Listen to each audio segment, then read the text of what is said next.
자, 제목이 뭐냐면 이렇게 제가 정해봤어요. 행함으로 증명되는 은혜 언약.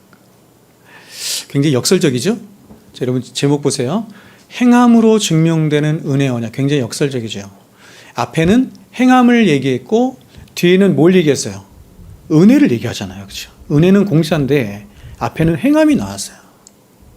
근데 그 행함으로 말미암아 이 언약이 진짜라고 하는 것을 언약이 효과적으로 하나님께서 우리에게 적용하신다는 것을 행함이 증명된다 이런 뜻이에요. 행함으로 증명된다. 그렇게 정해봤습니다. 오늘 이 17장 말씀이 17장 전체의 말씀이 이것에 관해서 계속 말씀하는 장면이거든요. 그래서 이것에 대해서 우리가 함께 말씀을 좀 나누어 보도록 하겠습니다. 제가 말씀을 연구한 자로서 이렇게 보니까 말씀은 이렇더라고요. 저 보세요. 말씀은 저 같은 사람이 이렇게 말씀을 여러분들이 이 말씀 속에서 볼 수 없는 말씀 속에 숨겨져 있는 진이 진짜 진이죠. 그 보화와 같은 진의가 이 말씀 깊은 곳에 숨겨져 있어요. 그래서 그런 것들을 이제 제가 신학적으로 연구하고 공부를 해서 여러분에게 이제 밝혀내는 것이죠. 그런데 이 말씀은 하나님의 말씀은 또 어떤 측면이 있냐면 저처럼 그렇게 연구하지 않아도 여러분들이 그냥 이렇게 말씀을 그냥 이렇게 읽기만 해도 어떤 면에서 여러분들이 구원받고 하나님의 백성으로 살기에 굉장히 충분한 말씀을 담고 있다. 이런 생각이 들어요. 그러니까 이 두 가지가 다 필요한 거예요. 그러니까 말씀을 깊이 연구하는 것도 필요한 것이고 또 하나는 그냥 여러분이 이렇게 겉으로 드러나는 혹은 어떤 문자적이라는 말은 조금 이렇게 어울리지 않는 것 같은데 여하튼 그런 속에서도 얼마든지 이 말씀을 통해서 하나님이 말씀하고 싶어하는 바들을 여러분이 많이 알 수 있다. 이렇게 제가 생각이 듭니다. 자, 오늘 우리가 읽은 창세기 17장 말씀은 이 언약에 관한 말씀으로 전통적으로는 이렇게 해석이 돼요. 창세기 15장에서 하나님이 언약하셨죠. 창세기 15장에서 하나님이 횃불 언약을 하셨는데 이 언약을 17장에서 이제 16장 건너뛰고 16장은 이제 실패한 장면이지 않습니까? 건너뛰고 17장에서 다시 재확인하시는 장면 이렇습니다. 15장에서 하나님이 아브라함에게 횃불 언약을 통해서 약속을 해주셨죠. 그런데 우리가 지난 시간에 살펴본 것처럼 아브라함과 사레가 그 약속을 믿지를 못해요. 그리고 그 약속을 기다리질 못해요. 그래서 자신들의 노력과 혹은 세상적인 방식을 따라서 하나님 앞에 뭔가를 내놨어요. 그게 뭐였어요? 이스마엘. 그게 이스마엘이었단 말이에요. 그리고 이 일이 있은 후에 대략 13년의 세월이 흐른 겁니다. 13년의 세월이 흘러서 이제 아브라함의 나이가 몇 세가 됐냐면 99세가 됐어요. 99세 된 이 아브라함에게 하나님이 찾아오신 거예요. 하나님이 다시 찾아오신 것입니다. 하나님이 늘 아브라함을 찾아오신 것이 아니라 이렇게 뜨문뜨문 찾아오시는데 99세 때에 찾아오셨어요. 그리고 우리가 15장에서 보았던 이 횃불 언약을 다시 한번 확인시켜 주셨는데 그 내용이 바로 17장의 내용인 거예요. 자, 그러면 여러분 우리는 여기서 이런 질문을 먼저 갖습니다. 뭐냐면 그것은 왜 하나님은 15장에서 하신 언약을 17장에서 반복해서 하시는 것일까? 언약을 왜 반복해서 하시는 것일까 하는 것입니다. 여러분 왜 그런 것 같아요? 지금도 하나님은 우리들에게 언약을 반복해서 하시죠? 왜냐하면 그것은 가장 1차적으로 이렇습니다. 인간이라고 하는 존재가 하나님의 말씀을 너무 쉽게 잊어버려요. 하나님의 약속을 쉽게 잊어버려요. 하나님이 우리에게 말씀하시고 약속하셨는데도 우리가 살면서 조금만 힘든 환경을 만나고 또 우리가 원하는 때에 하나님의 약속이 이루어지지 않으면 너무나 쉽게 좌절하고 쉽게 포기하고 쉽게 의심해요. 쉽게 냉소해요. 그렇게 약한 존재가 우리 인간입니다. 그래서 하나님은 이렇게 언약을 계속해서 갱신해 가시는 거예요.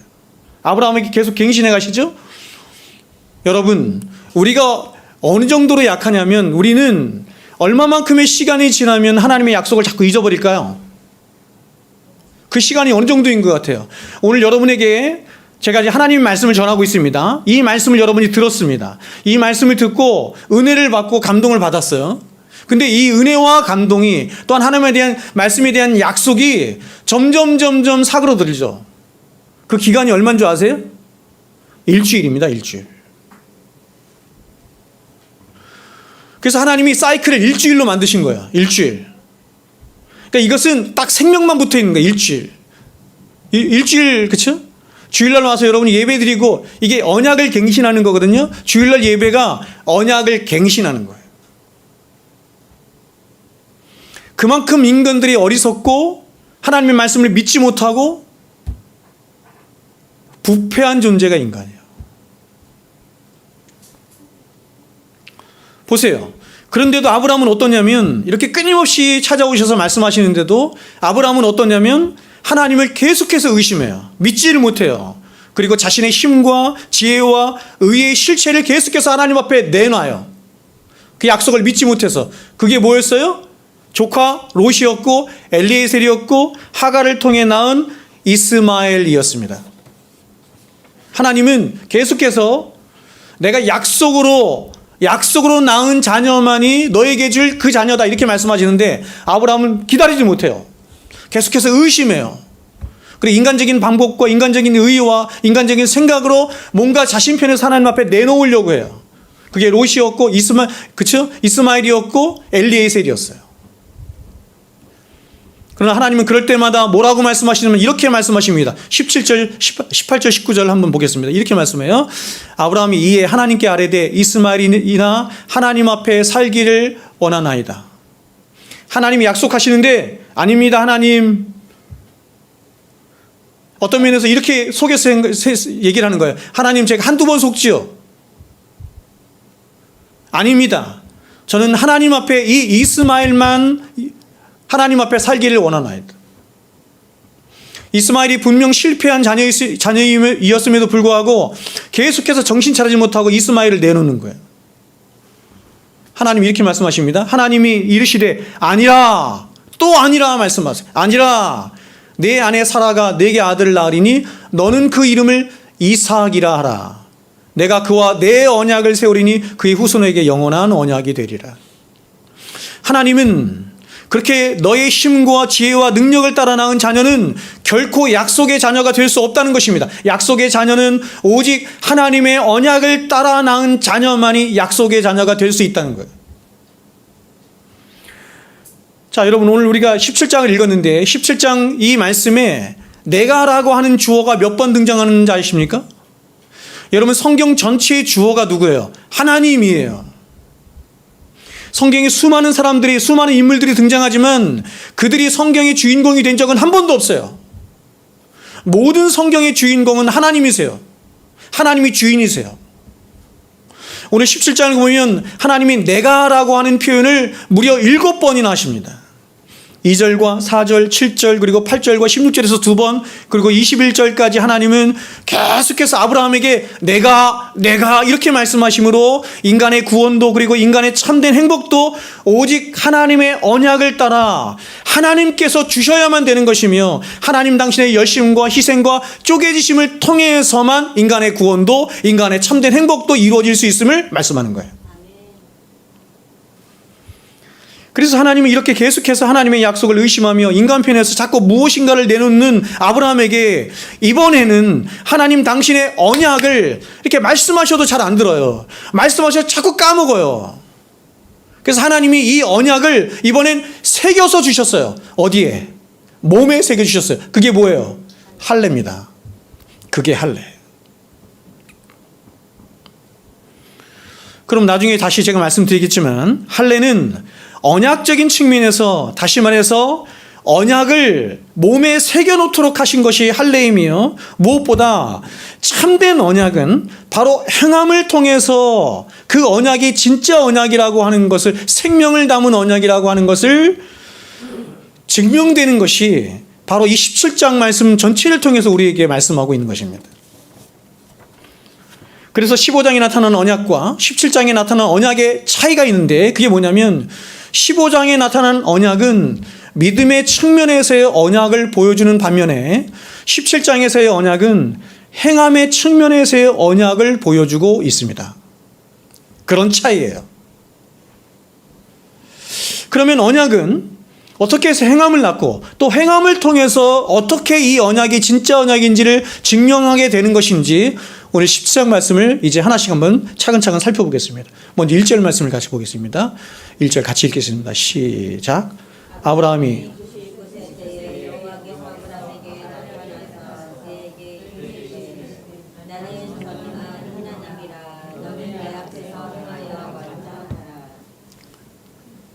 자, 여러분 지금 이 장면은 이스마엘 사건이 있은 후에 대략 13년 정도의 시간이 흘렀습니다. 그래서 아브라함 나이가 99세, 사라의 나이는 89세죠.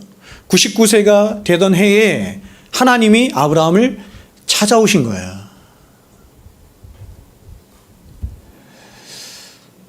하나님이 아브라함을 찾아오셨다. 교리를 말하기 위한 책인데 하나님이 어떤 교리를 한낱 말한다? 피조물에 불과한 구속에 관한 교리를 말한다. 이 구속의 주인공이 아무것도 누구다? 아닌 흙에 불과한 예수님이다. 그렇죠? 구속을 이루어가시는 하나님은 온 방법이 우주에 충만하신 가히 그렇죠? 측량할 수 구속의 없는 결국 궁극적인 목적이 뭐다? 하나님의 감히 나라. 입에 담을 수 없는 우리의 머리로도 담을 수 없는 머리 그렇죠? 생각 안에 담을 수 없는 그렇게 크시고 광대하시고 위대하시고 놀라우신 하나님이신데 그 하나님이 한낱 피조물에 불과한 점에 불과한 아브라함을 찾아오셨다. 기가 막히죠? 여러분 이게 기독교예요. 이게 기독교입니다. 저는 다큐멘터리 같은 거 이런 거 보면 그래서 이런 사실이 잘 안 믿어질 때가 너무 많아요. 우주의 신비, 바다의 신비, 그치? 이런 거 하죠? 인체의 신비. 이런 다큐멘터리를 볼 때, 때로는 하나님이라고 하는 이 한 단어, 이 말에 간담이 높고, 때로는 그 앞에서 굴복되어지는 그런 느낌도 받지만, 그러나 더 자주 있는 저의 안에서의 느낌이 뭐냐면 이 하나님이 어떤 분인지 잘 와닿지 않는 거예요. 제 아내가 저한테 그렇게 얘기를 하더라고요. 화요일날 성경 공부를 하는데 신론에 대해서 우리가 굉장히 여러 달 공부를 했습니다. 굉장히 여러 달 동안 신론에 대해서, 하나님에 대해서만, 성부 하나님에 대해서만 굉장히 여러 달을 공부했어요. 근데 잘 모르겠어요.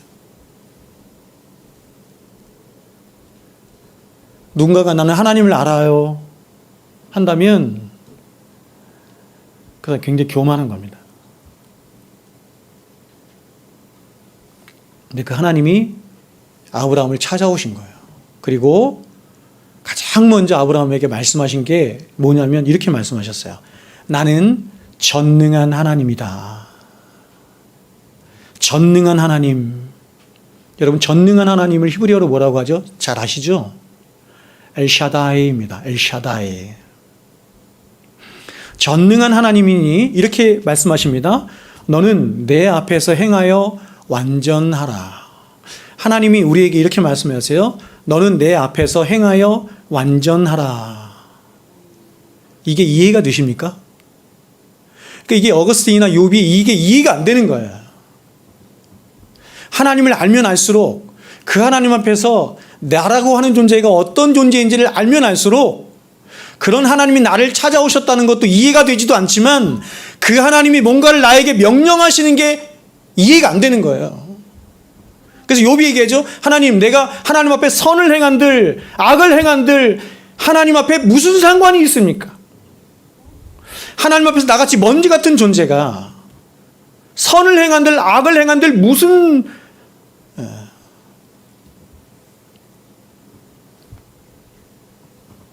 그래서 어거스틴 얘기한 거예요. 어떻게 나 같은 존재에게 하나님이 하나님을 사랑하라 명령하시고 내가 하나님을 사랑하지 않을 때 하나님이 진노하십니까? 도대체 내가 누구이기에?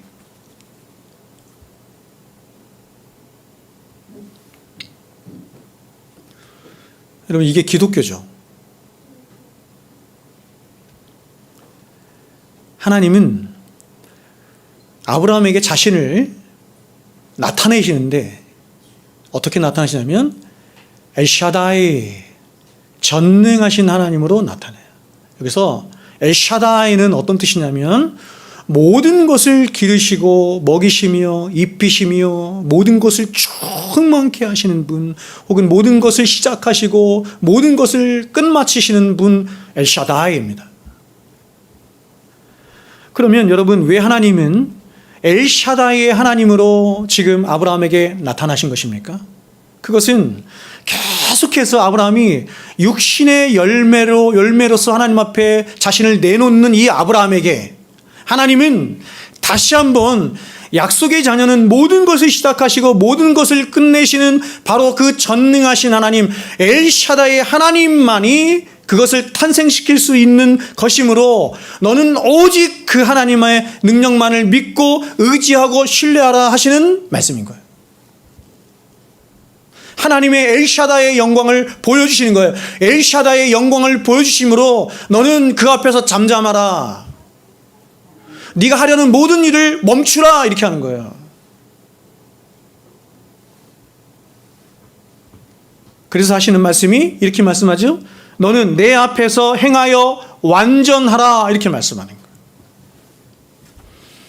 그러니까 지금 하나님이 아브라함에게 완전하라 하시는 말씀의 의미는 바로 하나님 편에서의 모든 인간적인 지혜와 힘과 방법과 의를 멈추고 오직 전능하신 하나님만을 믿고 인정함으로 그 하나님만을 의존하라 하시는 것인데, 하나님 바로 그렇게 자신을 향한 전적인 의존의 상태에 있는 그런 어떤 인간의 상태를 향해서 하나님이 뭐라고 하시냐면 그게 완전이다, 이렇게 말씀하는 거예요. 그게 완전이에요.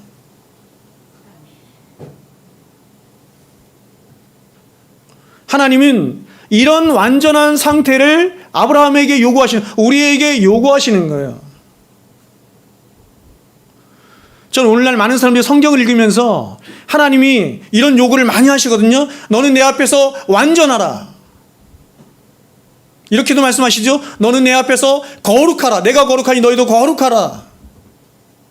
이런 완전의 의미 혹은 거룩함의 의미, 이런 의미가 많은 사람들에게 잘못 오해되어지고 있다라고 저는 생각해요.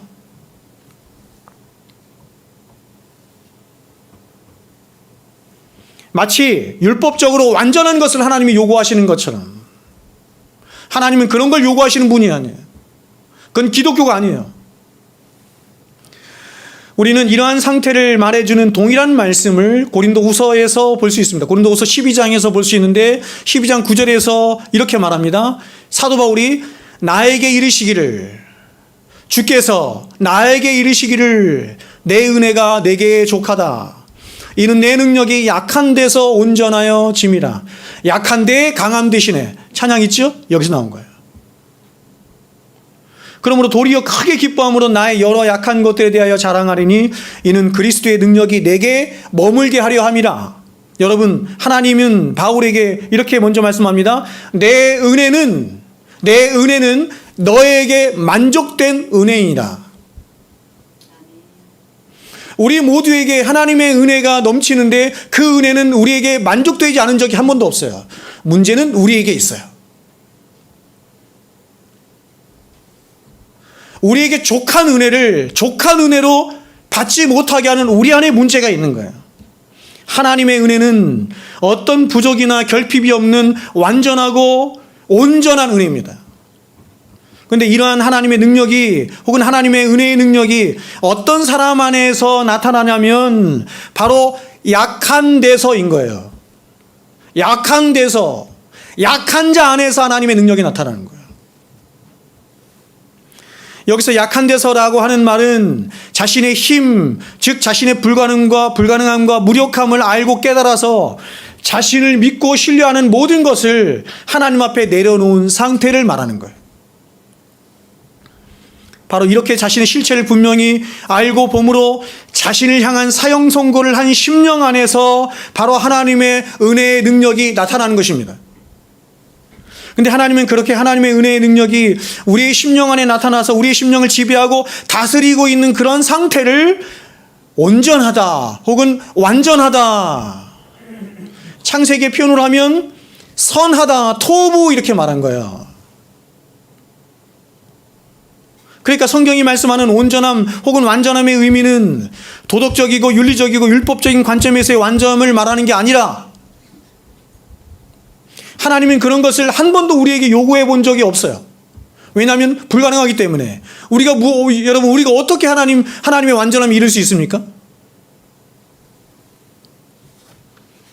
오히려 하나님 앞에서 내 자신의 실체를 정확하게 봄으로 내 자신에 대해서 사형 선고를 내린 상태, 즉 내 자신이 온전히 비워지고 부인되어진 그런 상태, 그래서 그렇게 비워진 내 심령 안에서 오직 하나님만이 다스리시고 하나님만이 통치하시는 상태를 하나님이 완전하다, 온전하다 이렇게 말씀하시는 거예요.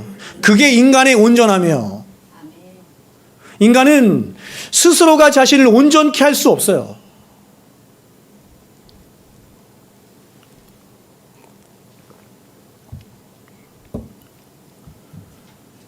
이것을 창세기에서는 사바트라고도 얘기했습니다. 사바트가 뭐죠? 안식입니다. 어떻게 알았어요? 안식이에요.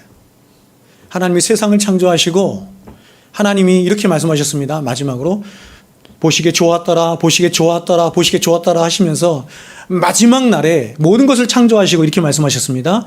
심히 좋았더라. 하나님이 보시기에 하나님이 창조한 그대로 있는 거예요. 창조한 상태에서 하나님의 영광이 그 안에 충만히 있는 거예요. 하나님의 통치가, 하나님의 다스리심이. 그래서 하나님이 그걸 보시고 심히 좋았다. 그게 선이거든요. 그러자 하나님이 어떻게 하셨어요? 안식하셨어요. 그게 안식이에요.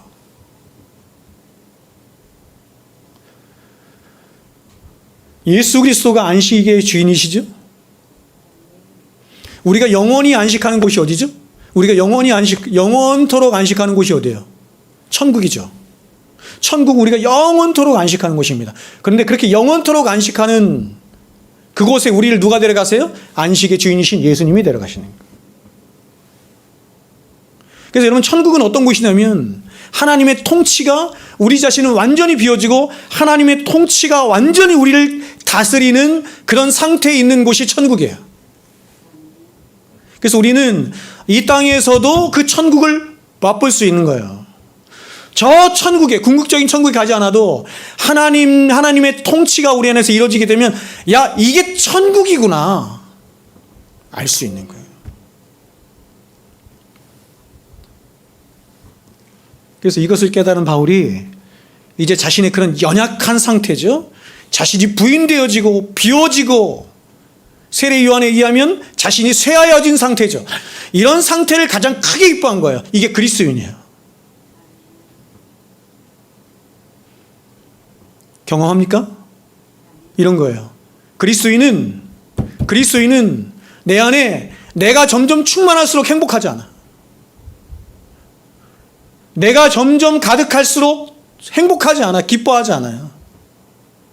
그리스도인은 누구로 충만할 때 그 기쁨이 충만한 자냐면 그리스도 예수께서 내 안에 충만할 때 기쁜 자예요. 진정한 행복을 느끼는 자예요. 그래서 그는 자신이 쇠하여지고 비워진 그런 상태를 기뻐하게 된 겁니다. 왜냐하면 그런 자신 안에서 예수 그리스도의 은혜가, 능력이 충만할 것이기 때문에 그렇습니다. 우리는 구약의 인물들 가운데 이렇게 하나님으로부터 완전한 사람이라 불렸던 한 사람을 봅니다. 여러분 구약에서 하나님이 너는 완전한 자라 이렇게 불렸던 사람이 있어요. 누구죠? 신학에 제가 1부 때 물어봤더니 모세라고 누가 대답하더라고요. 그래서 언제 모세에게 대답? 노아입니다. 노아. 창세기 6장 9절에서 이렇게 하나님이 말씀합니다. 이것이 노아의 족본이라. 노아는 의인이요. 그러니까 이런 말씀도 굉장히 잘못 해석하면 안 되는 거예요. 당대의 완전한 자라. 그는 하나님과 동행하였으며. 그러니까 사람들이 전통적으로 잘못 해석하는 것 중에 하나가 이런 겁니다. 아, 노아가 의인이었구나. 그럼 그가 의인이 된 이유가 뭐냐면 당대에 어느 누구보다도 윤리도덕적으로 율법적으로 완전했기 때문이구나. 성경을 완전 잘못 본 거죠. 왜냐하면 그 뒤에 이렇게 말하거든요. 그는 하나님께 은혜를 입었더라. 오직 하나님의 은혜만이 우리를 의인 만드는 거예요.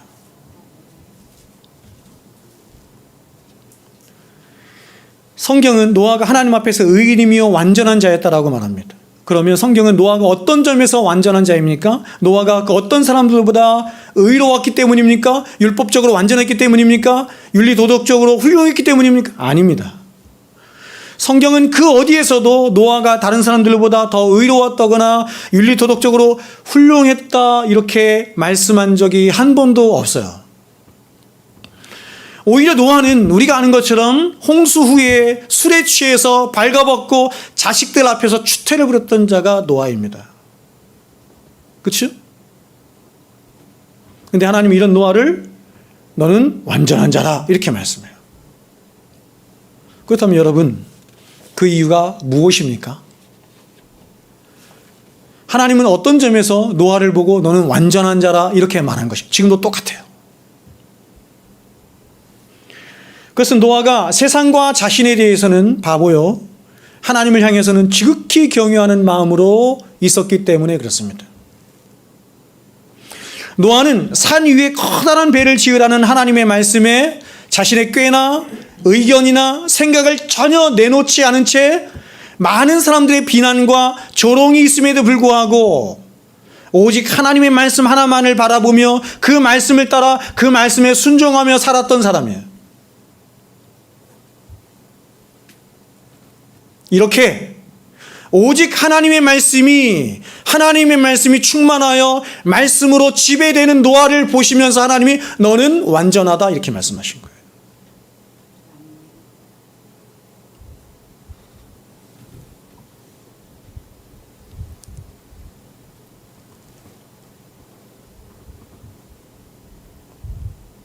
오늘날 그리스도인들은 너무 영악해요.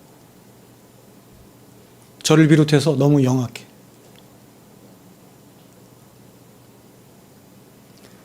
너무 셈에 빨라. 계산을 해.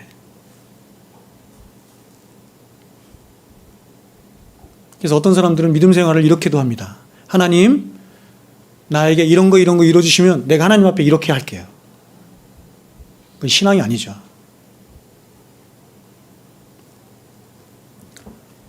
저는 그리스도인은 어떤 면에서 좀 바보 같아야 한다고 생각해요. 단순하게 살아야 한다고 생각합니다. 영악하지 말아야 된다고 생각합니다. 따지지 말아야 된다고 생각해요. 그게 좋은 신앙이에요. 하나님이 기뻐하시는 신앙입니다. 제가 고등학교 시절에 저를 바라보면서 성경을 바라보니 성경에 가장 바보 같은 인물이 하나 등장하는데 그게 바로 예수님이었어요. 세상 이렇게 바보 같을 수 있을까? 근데 그분이 나의 구주요, 나의 주님이셨어요. 예수님뿐만 아니라 성경에 있는 많은 사람들을 보니까, 믿음의 사람들을 보니 바보처럼 살았어요. 바보 예수, 바보 바울, 바보 요한, 바보 이사야.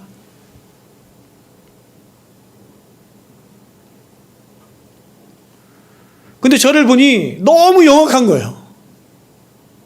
너무 계산적인 거예요. 그래서 하나님 앞에 결심했습니다. 내 마음이 확정되고 확정되었으니, 그 찬양 불렀죠? 확정했어요. 하나님, 나 바보처럼 살고 싶어요. 주님처럼. 그래서 사인도 바보라고 했어. 바보. 지금도 사인 바보라고 해. 그렇게 벌써 30 몇 년입니까? 거의 40년 가까이 지났는데 하나도 변하지 않았어요. 너무 영악해. 하나님은 어린아이 같이 순전한 믿음을 가지고 살아가는 자를 기뻐하신 줄로 믿습니다. 노아처럼. 그죠? 사람들이 막 조롱해. 여러분, 노아의 방주가 예수님을 상징하는 거 맞죠? 여러분 노아의 방주를 한번 보십시오. 하나님이 노아에게 방주를 만들라 하십니다. 학자들에 의하면 노아의 시대에 비라고 하는 것은 없었어요. 근데 하나님이 비를 내리신다는 거죠. 근데 배를 만들려고 하는데 배도 어디에 만들어요? 산 꼭대기에 만들려고 하시네요.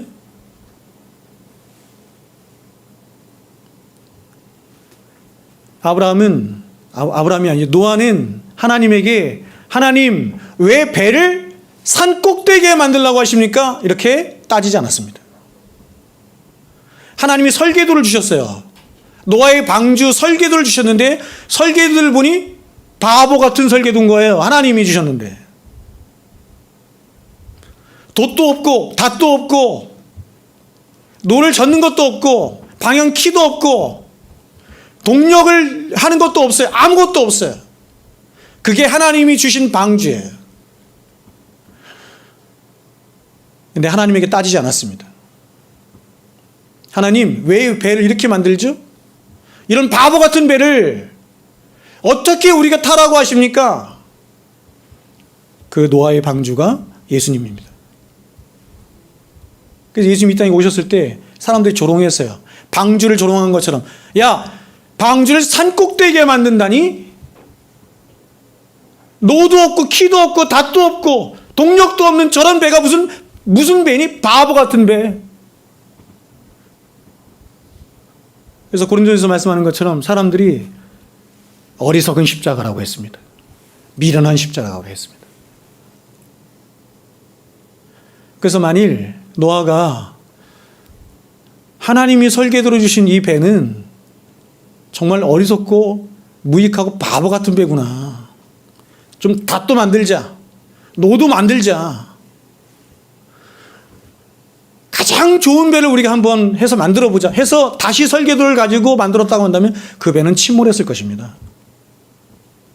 왜요?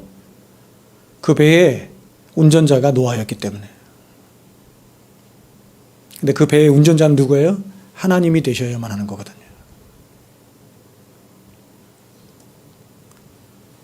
제가 여러분에게 언젠가 한번 설교를 했던 것 같은데 오늘날 사람들이 방주를 그렇게 변질시키고 있어요. 아니 이런 바보 같은 방주를 가지고 사람들에게 무슨 인기를 얻을 수나 있겠어? 그래서 기독교를 변질시켜요. 성경책에 금색을 칠하고 십자가도 빨간색인데 하얀색으로 만들고 모든 예배의 순서나 또 교회의 모든 모양이나 또 어떤 목회의 방식이나 모든 것들을 사람들이 좋아하는 방식으로 변질시키는 거예요. 아, 이 정도 배면 내가 타도 괜찮겠구나. 이 정도 배면 내가 안전하겠구나.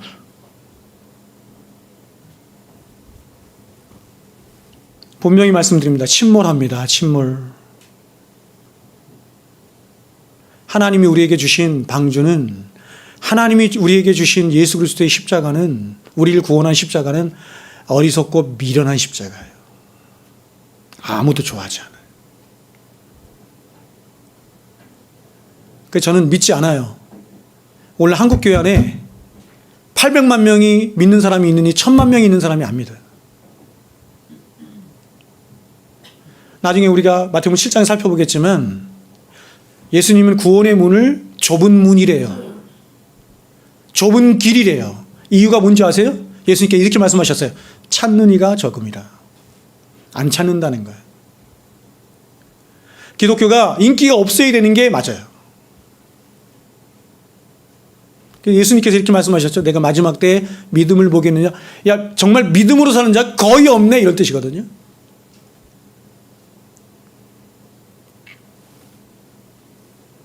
여러분, 다 많이 배우신 분들이죠?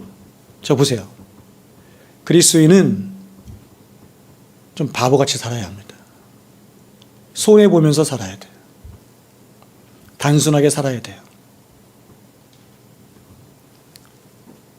나만 손해보는 것 같은 때라도 하나님의 말씀 앞에 서서 머리 굴리지 말고 계산하지 말고 그냥 말씀 그대로 믿고 받아들이면서 뚜벅뚜벅 걸어가는 거예요. 그게 믿음이에요. 제가 지난번에 말씀드렸지만 제가 제주도에 갔더니 친구들 만났지 않습니까? 근데 그 한 친구가 제주도에서 목회하는 친구가 저에게 이렇게 말을 했습니다.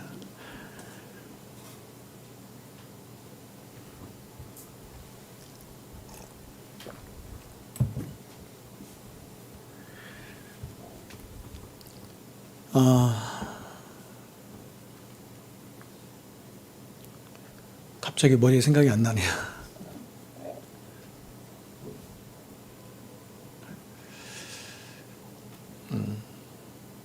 주식이나 뭐 코인도 마찬가지고 이런 거죠. 이런 것들을 얘기하면서 이런 것들이 법적으로 얼마든지 허용이 되어 있고, 그래서 하나님은 이런 것들을 우리가 잘 알아서 우리가 세상에서 너무 비굴하게 살지 않고 얼마든지 돈을 잘 벌면서 살 수 있도록 하셨는데, 이런 것을 알지 못함으로, 이러한 지식이 우리에게 없으므로 가난하게 살고 비굴하게 사는 그리스도인의 모습을 볼 때 난 너무너무 속상했다. 그래서 나는 우리 교회 성도들에게 그걸 가르친다. 저는 절대 반대했습니다.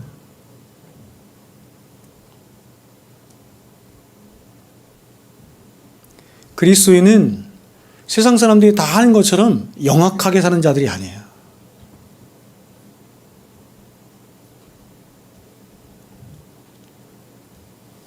좀 바보처럼 살아야 돼요. 좀 바보 같아야, 저 보세요. 바보 같아야 말씀이 믿어져요. 영악한 사람이 어떻게 말씀을 믿어? 그렇지 않습니까?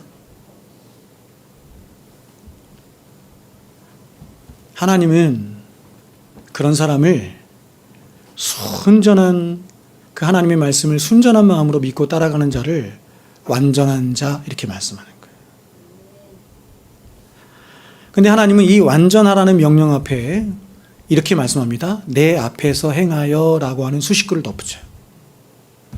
이 내 앞에서 행하여 라고 하는 말을 NIV 성경에서 이렇게 번역했습니다. Walk before me. 무슨 뜻이에요, 여러분? 내 앞에서 걸어라, 이런 뜻이죠? 근데 이 말은 원래 고대 바벨론 지방에 나오는 관용구로 왕에 대한 절대적인 충성을 요구할 때 쓰는 말이 바로 이 말이에요. 그러니까 하나님은 아브라함에게 왕이신 하나님을 인정하고 그 하나님께 온전히 순종하는 자로 살아라, 이런 뜻이에요.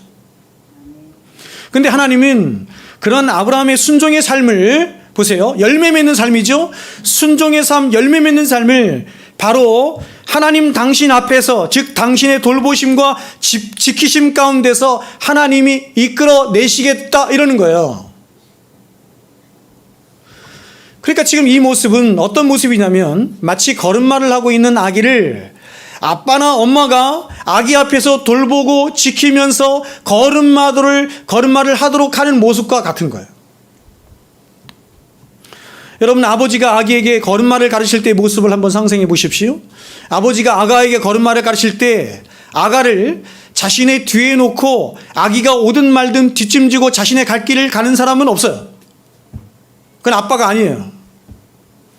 아버지는 항상 아기를 자신의 앞에 두고, 자신의 시선 앞에 두고 뒷걸음질 치면서 아기를 향한 한없는 사랑의 마음으로 아기의 걸음마를 응시하며 걸음마를 유도하죠. 그래서 언제든 아기가 걸음마를 하다 넘어질라 치면 아기를 받을 준비가 되어 있는 거예요. 그게 아빠예요. 하나님이 그렇게 하시겠다는 겁니다. 그러면 이렇게 아가를 향한 사랑의 마음으로 걸음마를 유도하는 아빠를 향한 아기의 행동이나 태도는 어떻겠어요? 그 마음은 어떻겠어요? 똑같아요. 아가 역시도 아빠를 향한 한없는 사랑의 마음과 의존의 마음으로 아빠를 응시하며 한 걸음씩 한 걸음씩 걸음마를 떼는 거예요. 하나님은 바로 이렇게 저와 여러분의 순종의 삶을 저와 여러분 바로 앞에서 그렇게 저와 여러분을 향한 한없는 사랑의 마음으로 지켜보시고 응시하시며 돌보시며 우리의 걸음마를 순종의 삶을 이끌어 가시겠다 이렇게 말합니다.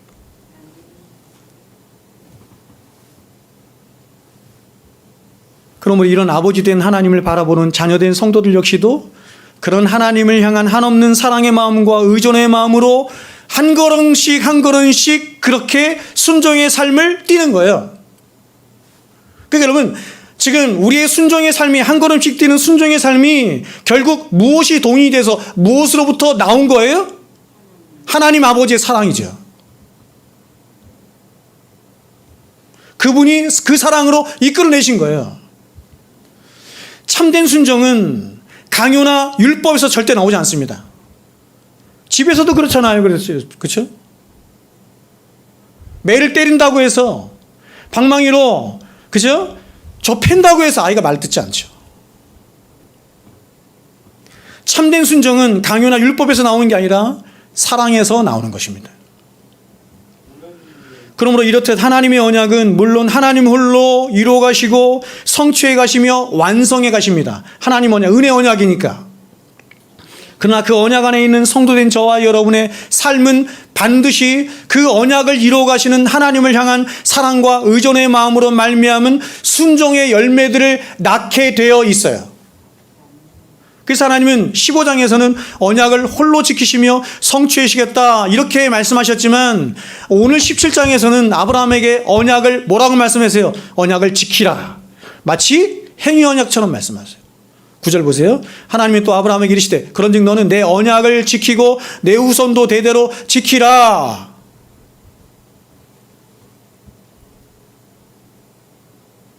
제가 여러분에게 늘 말씀드리지만 율법은 하나님이 지키라고 주신 게 아니에요.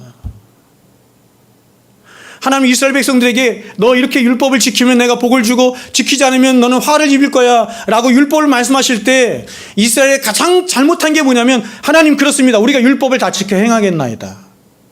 아니에요 여러분.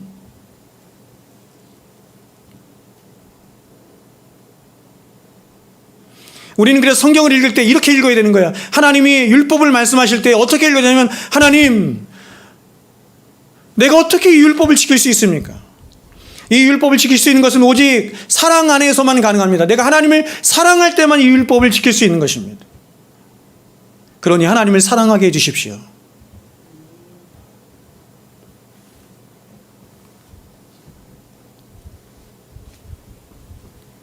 그래서 여러분 이렇게 언약 안에 있는 모든 하나님의 백성들은 반드시 그 언약에 대한 참된 행위의 요구를 받게 되는 것입니다. 쉽게 말해서 행위가 수반되지 않은 믿음, 다시 말해서 사랑으로 역사하는 믿음은 절대로 참된 믿음이 아닌 것입니다. 왜냐하면 언약 자체가 가장 위대한 하나님의 사랑의 동인이 되고 원인이 되어 나타난 언약이기 때문에 그렇습니다. 그래서 우리가 하는 것처럼 야고보 사도는 믿음과 행위와의 관계를 말하면서 그 결론을 이렇게 말한 거예요. 행위 없는 믿음은 그 자체가 죽은 것이라. 그리고 사도는 이러한 자신의 논리, 즉 행위 없는 믿음이 죽은 것이라고 하는 것을 증명하기 위해서 그는 계속해서 이러한 논리를 펴나갑니다. 제가 한번 읽어드릴게요. 어떤 사람은 말하기를 너는 믿음이 있고 나는 행함이 있으니 행함이 없는 내 믿음을 내게 보이라. 나는 행함으로 내 믿음을 내게 보이리라 하리라. 내가 하나님은 한 분이신 줄을 믿느냐? 잘하는도다. 귀신들도 믿고 떠느니라. 아 허탄한 사람아, 행함이 없는 믿음이 헛것인 줄을 알지 못하느냐? 이 말씀을 잘 봐야 하는 게 뭐냐면 이 말씀이 지금 어떤 사람을 설정해 놓고 그 사람과 야고보 사도가 대화하는 형식으로 말씀을 적은 거예요. 사도가 말합니다. 어떤 사람이 있는데 그 어떤 사람이 이렇게 말한다는 거예요. 너는 믿음이 있고 나는 행함이 있다 이렇게 말한다는 거예요. 교회에서도 많이 보죠. 어떤 사람은 믿음이 되게 좋은 것 같아요. 근데 행함이 별로 없는 것 같아요. 근데 어떤 사람은 믿음은 별로 없는데 너무너무 착해. 행함이 있는 것 같아. 그 사람들이 착각하는 겁니다. 이렇게 하는 거예요. 너는 믿음이 있고 나는 행함이 있다. 즉 이 사람은 믿음과 행위를 둘로 나눌 수 있는 것처럼 말을 하는 거예요. 생각을 한 거예요. 그럴 수 있다고 생각한 거예요. 이에 대해 사도가 말합니다. 너는 그렇게 생각하니? 나는 그렇게 생각하잖아. 야고보 사도가 말합니다. 나는 이렇게 생각해. 나는 내 행함으로 내 믿음을 너에게 보이겠다. 사도의 논리는 뭐냐면 믿음과 행위라고 하는 것은 절대로 뗄래야 뗄 수 없는 불가분의 관계에 있다고 말하는 겁니다. 여러분, 성경이 말씀하는 믿음은 우리의 인격과 삶의 중심인 우리의 마음 안에 들어 있습니다. 그런데 이러한 믿음은 어떤 개념적인 것이거나 철학적인 것이 아니라 생명이 담겨져 있는 믿음이에요. 여러분, 그러면 생명이 담겨져 있는 믿음도, 생명이 담겨져 있지 않은 믿음도 있습니까? 물론 그렇습니다. 참된 믿음은 반드시 생명을 담겨져 있어야 돼요. 근데 이 믿음은 생명이 담겨져 있기 때문에 반드시 우리 안에서 그 생명이 담겨져 있는 믿음은 겉으로 드러나는 어떤 행위를 통해서 자신이 진짜 믿음이라고 하는 것을 증명하려고 해요. 누가요? 믿음이.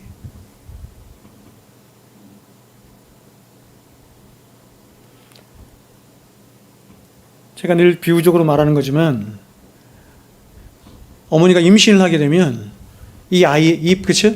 어머니 뱃속에 있는 아이가 내가 생명이 있다는 것을 스스로 증명해내죠. 어머니에게. 뭐가 먹고 싶어요. 또 이거 뭐라고 하죠, 이걸? 입덧도 하죠. 그리고 배도 막 불러와요. 그러니까 누가 그렇게 합니까? 아기가 그렇게 하는 거예요. 생명을 담은 아기가 그렇게 하는 거예요. 우리가 예수를 믿는다는 것은 우리 인생의 가장 결정적인 일입니다. 가장 절대적인 일입니다. 왜냐하면 우리가 예수를 믿어야 우리는 천국에도 갈 수 있고 죄도 용서받을 수 있고 하늘의 복락도 누릴 수 있기 때문이에요. 그런데 이 귀한 믿음을 하나님이 어디에 담아주셨냐면 우리 눈에 보이지 않는, 사람들 눈에 보이지 않는 마음에 담아주신 거예요. 이게 어려워요. 그래서 너 믿음이 있니? 만약에 믿음을 바깥에 보이는 곳에 주셨다고 한다면 예, 이게 나의 믿음입니다 이렇게 보여줄 수 있는데 마음속에 담아주셨어요. 그러면 우리 인격과 존재의 중심인 우리 마음 안에 정말 하나님이 주신 그 생명을 닮은 믿음이 정말 있다고 하는 사실을 우리는 어떻게 알 수 있습니까? 그것은 바로 우리의 바깥으로 드러나는 행위를 통해서 알 수 있다는 거예요. 기독교가 말하는 믿음은 우리의 금생과 내생을 결정짓게 하는 가장 절대적인 것이기 때문에 하나님은 그 믿음을 우리 안에만 꽁꽁 숨겨두신 것이 아니라 반드시 우리의 겉으로 드러나는 어떤 행위를 통해서 그 믿음의 진위 여부를 확인하게 하시고 검증하도록 하신 것입니다. 다시 말해서 하나님이 주신 진짜 믿음은 우리 안에 들어와서 그냥 그대로 있지 않고 반드시 자신이 진짜 생명을 담은 믿음이라고 하는 것을 바깥으로 드러나는 어떤 행위를 통해서 자신을 증명해 내려고 하는 거예요. 그 사도는 이번에는 귀신의 믿음에 대해서 이야기를 하는 거예요. 귀신의 믿음에 대해서. 귀신들도 믿음이 있다는 겁니다. 귀신들도 믿음이 있어서 이렇게 말하죠. 귀신들도 믿고 떤다 이렇게 말을 해요. 사람들은 믿음을 단순히 이렇게 말한다는 거예요. 나는 야고보서에 의하면 이렇게 말해요. 나는 하나님은 한 분 하나님이심을 믿습니다. 이렇게 말한다는 거예요. 나는 하나님은 한 분 하나님이심을 믿습니다라고 하는 것으로 자신의 믿음의 진위 여부를 사람들은 확인하려 하는데 오히려 귀신들은 그러한 믿음보다 더 좋은 믿음을 가지고 있다라고 사도가 얘기하네요. 그러면 귀신의 믿음은 뭔데요? 하나님이 살아계시다는 것과 두 번째는 뭐냐면 하나님은 선악간에 심판하시는 하나님이라고 하는 것을 누가 믿어요? 귀신이 믿는다는 거예요. 그래서 믿고 두려워 떠는 거예요. 그래서 예수를 만난 귀신이 뭐라고 해요? 예수여, 다윗의 자손 예수여, 나를 무적행으로 보내지 마십시오. 그분이 하나님이신 걸 알아요. 예수 그리스도가 하나님이신 것을 알고 있네요, 귀신이. 다윗의 자손 예수 그리스도, 다윗의 자손으로부터 오실 메시아라는 것도 알고 있네요. 그러면 귀신이 구원받았습니까? 구원 못 받아요. 여러분, 오늘날 조국교회 안에 얼마나 많은 사람들이 성경이 말씀하고 성경이 요구하는 믿음, 그 믿음이 아니라 그저 하나님은 살아계십니다. 나는 하나님은 한 분 하나님이심을 믿습니다. 라고 하는 정도의 겨우 귀신도 인정하고 귀신도 믿고 떠는 정도의 신앙의 수준에서 자신의 금생과 내생을 결정짓게 하는 그 중대한 믿음의 문제를 그렇게 결정하고 있는지 모르겠습니다. 그게 믿음이라고 믿는 거예요. 성경에서 이렇게 우리에게 분명하게 말씀하고 있음에도 불구하고 오늘날 한국교회 안에 있는 수많은 사람들이 믿음을 이렇게 정의하고 있어요.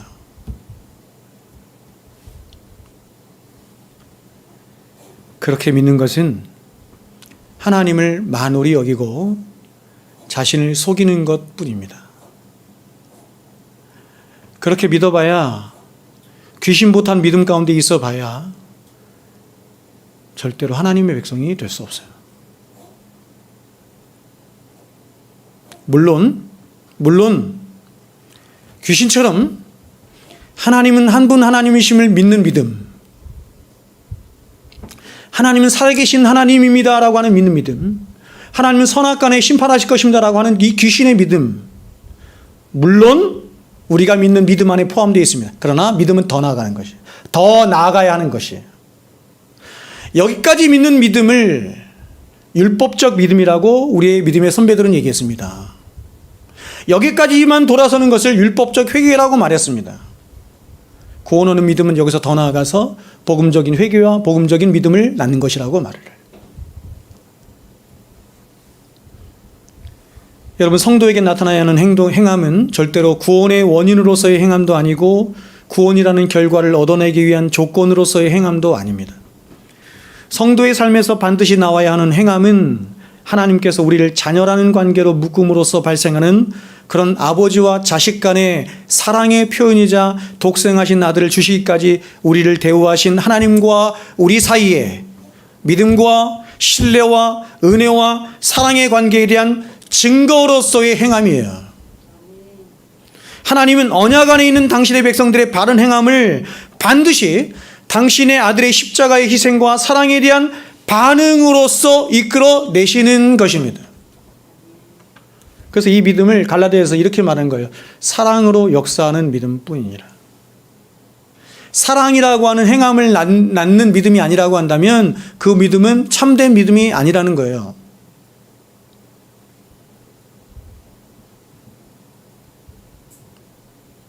나는 천국 가기 위해서 지옥 가는 게 두려워서 천국 가기 위해서 예수를 믿습니다라고 하는 믿음은 믿음이 아니라고 말할 수 없지만 만약에 거기까지만 믿는다고 한다면 그건 믿음이 아닌 거예요.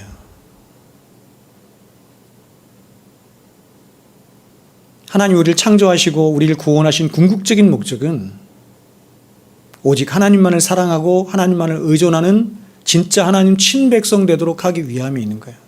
그게 어디에 다 담아있냐면 언약에 다 담겨 있는 거예요.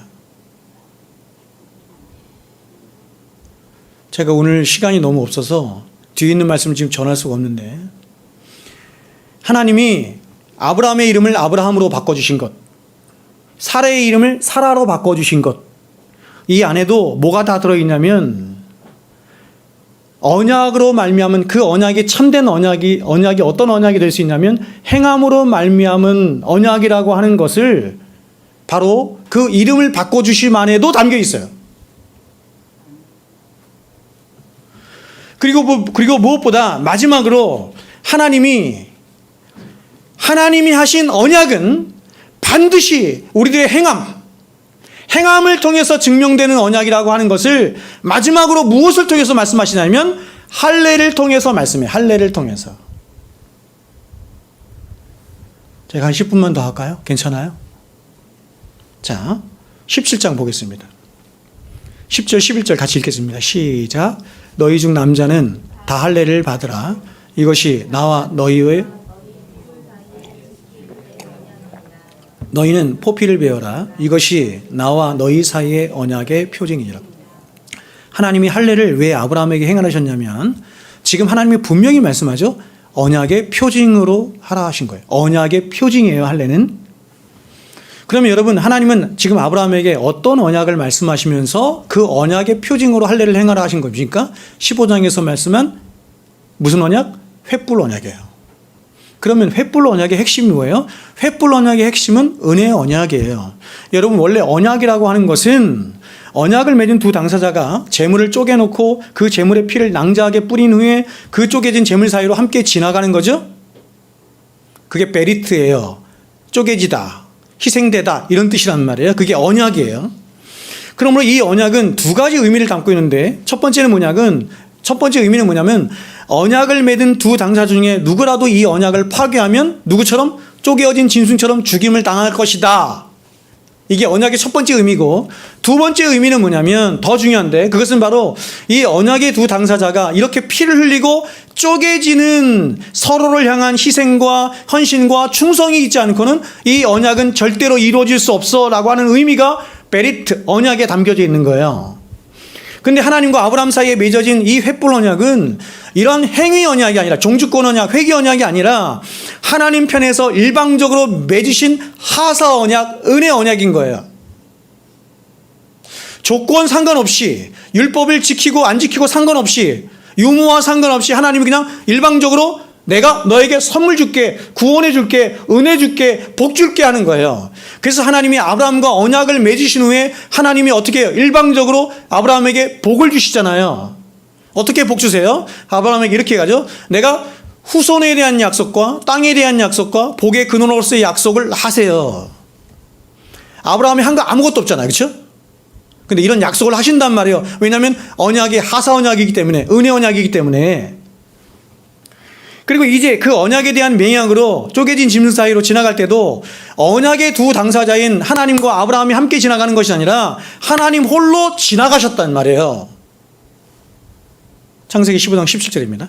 해가 져서 어두울 때 연기나는 화로가 보이며 타는 횃불이, 그래서 이게 횃불 언약이에요. 쪼갠 고기 사이로 지나더라. 하나님 홀로 지나가신 거예요. 즉 하나님은 아브라함과 맺은 언약을 오직 당신의 열심과 희생과 은혜로만, 다시 말해서 당신의 쪼개지심으로만 이루시겠다는 의지와 약속을 하나님이 언약에서 스스로 하신 거예요.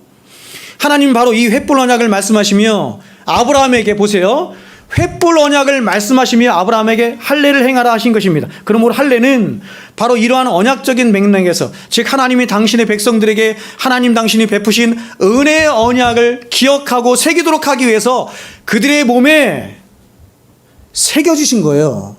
그게 할례란 말이에요. 10절 11절 있습니다. 너희 중 남자는 다 할례를 받으라. 이것이 나와 너희와 너희 후손 사이에 지킬 내 언약이니라. 너희는 포피를 베어라. 이것이 나와 너희 사이에 언약의 표징이니라. 명확하죠. 하나님이 아브라함에게 할례를 행하도록 하신 궁극적인 이유가 뭐냐면 하나님이 베풀어 주신 그 은혜 언약을 잊지 말고 기억하라는 거예요. 그러니 여러분, 아브라함이 할례를 받았어요. 아브라함은 이 언약을 언제 때마다 기억할까요? 속을 갈아입을 때마다 생각할 거 아니에요. 화장실 갈 때마다, 소변을 볼 때마다 생각할 거 아니에요. 자꾸 잊어버리니까. 여러분, 아까도 말씀드린 것처럼 언약, 즉 베리트는 쪼개지는 거예요. 쪼개다는 의미예요. 다시 말해서 언약이란 쪼개지는 헌신과 희생이 있어야 성취되는 거예요. 그런데 제가 말씀드린 것처럼 쪼개지다라는 의미의 어근을 갖고 있는 또 다른 히브리어가 있어요. 그게 뭐냐면 바라크예요. 복이에요. 복. 그러므로 성경이 말씀하는 복은 바로 쪼개짐을 통해서만, 즉 희생과 죽음을 통해서만 임하게 되는 것이 복이에요. 누군가 희생하지 않으면, 누군가 죽지 않으면 복은 임할 수 없어요. 즉 성경이 말씀하는 성도의 복은 하나님 편에서의 쪼개지심, 즉 예수 그리스도의 십자가의 희생과 사랑으로만 부어지고 가능해지게 되는 것이 복인 것이며, 그래서 하나님은 이러한 진짜 복이 무엇이며 또 어떻게 이 복이 임하게 되는 것인지를 무엇을 통해서? 베리트, 즉 언약을 통해서 생생하게 보여주신 것이고, 그 언약을 너와 맺었음을 어디에 새겨주셨다? 몸에 새겨주신 거예요. 그게 할례라고요. 그러므로 여러분, 바로 이 복에 관한 이야기, 성경은 복에 관한 이야기거든요. 복에 관한 이야기, 즉 복음에 관한 이야기, 예수 그리스도에 관한 이야기, 언약의 이야기, 다 같은 얘기예요. 이것을 몸에 당신의 백성들에게 새겨져 있었어요. 그게 할례예요. 즉 할례라고 하는 것은 하나님이 스스로 쪼개지셔서 저와 여러분을 구원하시고 복되게 하신다는 그 구원의 이야기, 혹 언약의 이야기를 우리 몸에 담아 새기도록 하신 것이에요. 그러므로 몸에 새겨진 할례라고 하는 것 자체가 보세요. 어떤 구원의 효력이 있거나 능력이 있는 것이 아니라 바로 나라고 하는 사람은 하나님의 은혜 언약 안에서 오직 하나님의 은혜로만 되어진 존재라는 사실을 끊임없이 보세요. 마음에 우리의 중심에 새기도록 내 몸에 표시로 새겨 놓은 것이 할례예요. 그러므로 할례는, 진정한 할례는 몸에 있는 할례가 아니고 마음의 할례인 거예요.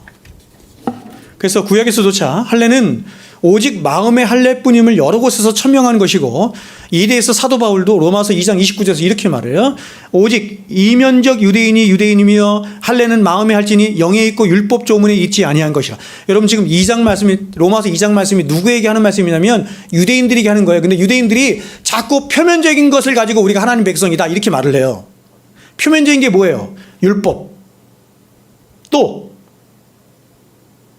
혈육이에요. 혈통. 우리는 아브라함이 혈통을 가졌어. 이런 거예요. 이게 표면적으로 나타난 이스라엘이에요. 아, 저 사람들은 아브라함이 저들의 조상이네. 혈육적으로. 저들은 율법을 가졌네. 성전을 가졌네. 저들이 히브리인이구나. 유대인이구나. 근데 사도 바울은 뭐라고 했냐면 그런 표면적으로 나타난 유대인이 진짜 유대인이 아니고 이면적으로 나타난 유대인이 유대인이야. 이면적이 뭐예요? 마음에 진정한 율법이 새겨진 거예요. 마음에 진정한 하나님의 백성이라고 뭔가가 새겨진 거예요. 그게 뭐예요? 할례잖아요. 그래서 이렇게 말한 거예요. 할례는 마음에 할지니 영에 있고 율법 조문에 있지 아니한 것이라. 그러면 마지막 질문이 이것입니다. 이렇게 할례를 몸에 새긴 자, 마음에 새겼어요. 마음에 새긴 자, 즉 하나님의 은혜를 마음에 새긴 자는 결국 어떤 삶으로 귀결되겠어요? 마음에서 끊임없이 이 할례가 우리 안에서 자꾸 일해요. 역사해요. 어떤 역사하죠? 어떤 역사예요? 여러분, 할례가 하는 일이 뭐예요? 우리 안에서 계속 하나님의 은혜를 가르쳐요. 하나님의 은혜를 말해요. 예수 그리스도의 십자가의 은혜를 계속해서 말하는 거예요. 그러므로 가장 먼저는 자신의 육적자, 다시 말해서 자신의 옛 성품과 의가 부정되고 죽게 되는 삶인 자기 부인의 삶을 살게 되는 거예요. 왜냐하면 그것은 할례를 통해서 나라고 하는 사람이 오직 하나님의 은혜로만 된 존재라는 사실을 정말로 마음에 새기게 되면 나의 의라고 하는 것이 얼마나 하나님 앞에서 더러운 옷과 같은 것인지를 알게 되기 때문이에요.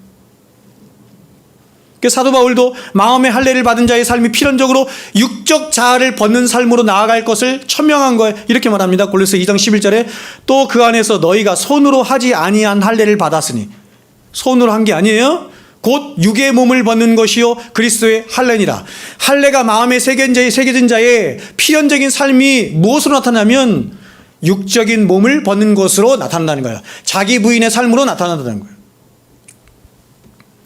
할례는 인간의 생식기가 배어지는 것입니다. 즉 할례는 그렇게 인간의 자연적인 생산 능력이 배어진 상태, 즉 인간 스스로는 어떤 생명이나 선함도 생산해낼 수 없음을 상징적으로 보여주는 게 할례예요. 여러분, 할례는 뭐냐면 남자의 생식기를 베어내는 거거든요. 상징이잖아요. 그렇죠? 베어냈다는 의미는 뭐냐면 남자의 생식기를 통해서 씨가 나오잖아요. 생명이 나오잖아요. 그렇죠? 남자의 생식기를 통해서 그렇게 자연 발생적으로 나오는 모든 생명은 뭐예요? 죽었다 이런 뜻이에요. 죽었다.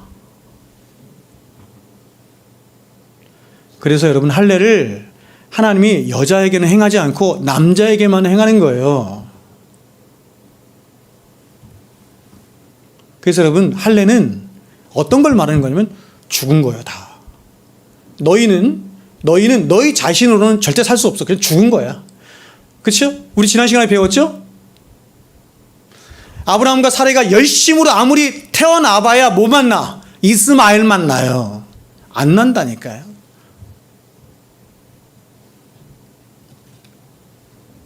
그러므로 여러분, 이렇게 죽은 상태에서 이제 날아가는 존재가 산자가 되고 생명을 얻은 자가 되면 그것은 오로지 그 사람은 말씀으로 하나님의 은혜로만 되어진 자예요. 그러므로 언약으로 말미암은 할례를 마음에 새긴 자는 이제 더 적극적으로 은혜를 아는 자로, 아니 은혜에 빚진 자로 하나님을 향해서 살게 되는 것입니다. 신명기 30장 6절 이렇게 말을 해요. 들어보세요.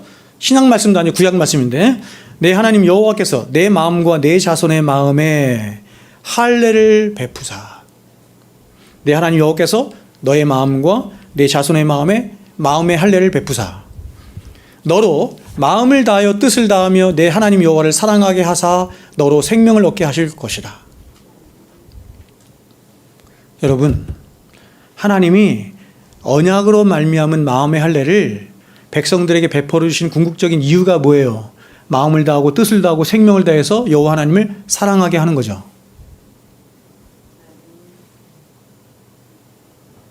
그게 영생이래요. 생명을 얻는 거래요.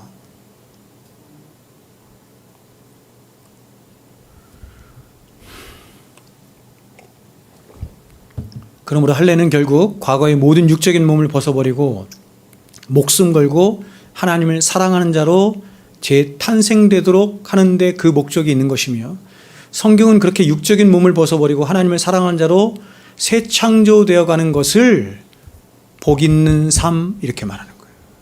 그게 복 있는 삶. 그러므로 언약 안에서 새 생명을 얻은 모든 하나님의 거룩한 백성들이 이 땅에서 살아내야 할 삶이 어떤 삶이에요? 할례의 삶인 거예요. 그래서 성경은 그렇게 할례의 실천적인 삶을 살아내야 할 아브라함의 삶의 내용을 제가 자세히 다루지 않았는데, 그의 육적 서자인 누구를? 이스마엘을 쫓아내는 것으로 나타내는 거예요. 자기 부인이죠. 아브라함의 자손에는 이스마엘이 있어서는 안 돼요. 그래서 육적으로 낳은 이스마엘을 쫓아내라 이렇게 말씀하신 거예요. 여러분, 아브라함이 자신의 큰아들 이스마엘을 쫓아낼 때 그 아브라함의 심정이 어떻겠어요? 죽을 만큼 어려웠겠죠. 그렇죠? 우리의 육적 자아를 우리 자신, 우리의 욕심으로 말미암은, 죄로 말미암은 우리의 육적 자아를 베어내는 것은 자신의 아들 이스마엘을 쫓아내는 것만큼 어려운 거예요. 근데 하나님이 쫓아내라고 해요. 그리고 하나님은 이렇게 말씀해요. 근데 그렇게 쫓아낸, 그쵸? 이스마엘에게 크게 복을 주어서 번성케 하고 큰 나라가 될 것이다. 이렇게 말씀해요. 그쵸? 저는 여러분, 고등학교 때 청년 때 이 말씀 읽으면서 너무 이상했어요. 아니, 구원받지도 못할 이스마엘과 이스마엘 자손들을 하나님이 번성케 하신다? 큰 복을 준다? 큰 나라가 되게 한다? 이게 무슨 일이냐? 하나님의 성품과 맞지 않는다. 이거 성경이 이상하다. 이 말씀의 초점은 거기에 있는 것이 아니라 그 바로 뒤에 있는 거예요. 이렇게 말합니다. 그러나, 우리말 성경에는 없어요. 근데 히브리 성경에는 그러나가 있어요. 그러나 내 언약은 내가 명년 기한에 사라가 내게 낳을 이삭과 세우리라. 진짜 복은 뭐냐면 이렇게 이스마엘처럼 크게 번성하고 성공하고 잘 되는 것이 아니라 언약 안에 있는 백성이 진짜 복을 받은 것이다. 이렇게 말씀하는 거예요. 창세기 17장 이렇게 말합니다. 이스마엘에 대하여는 내가 내 말을 들었나니, 보세요. 내가 그에게 복을 주어 그를 매우 크게 생육하고 번성하게 할지라. 그가 12두령을 낳으리니 내가 그를 큰 나라가 되게 하려니와. 그렇죠? 우리말 성경이 없는데 이렇게 말합니다. 그러나 내 언약은 내가 내년 이 시기에 사라가 내게 낳을 이삭과 세우리라.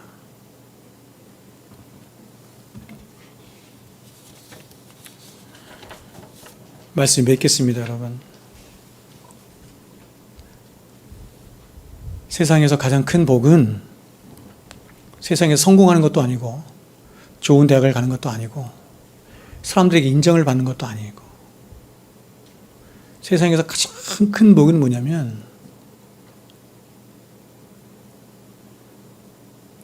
저는 사람들이 이렇게 잘 생각 안 한다고 생각해요. 솔직히 저도 그렇고, 뭐냐면 하나님이 내 하나님이 되시는 거예요.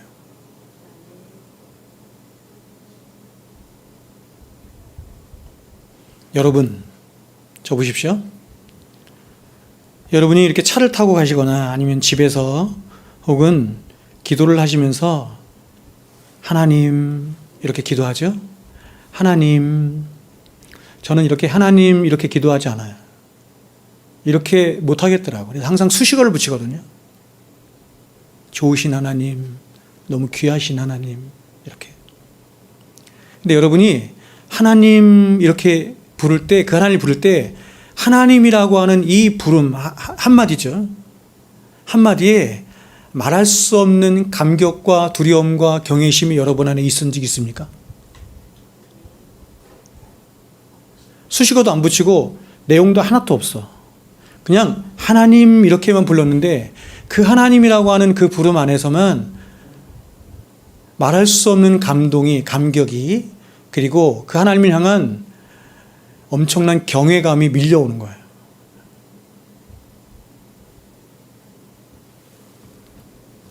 그게 없다면 아직 여러분은 하나님을 거의 모르는 거예요. 거의.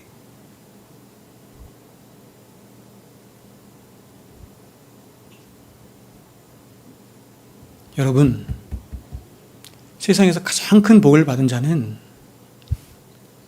입에 담을 수도 없고 내 생각의 머리에 담을 수도 없는 가히 측량할 수 없는 그 하나님이 뭐라고 설명을 못하겠어. 그 하나님이 그렇게 제가 신론에 대해서만 수개월을 성도들과 공부를 하고 했는데 모르겠어요. 측량할 수가 없어요. 알 수가 없어요. 무한하신 하나님. 근데 그 하나님이 나의 하나님이 되는 거예요. 더 나아가서 나의 왕이 되시고 나의 주인이 되시고 나의 목자가 되시고 더 나아가서 나의 아버지가 되시는 거예요. 그걸 언약 안에 있는 자다 이렇게 말하는 거예요. 그 사람이 진짜 복받은 자인 줄 믿습니다. 기도하겠습니다.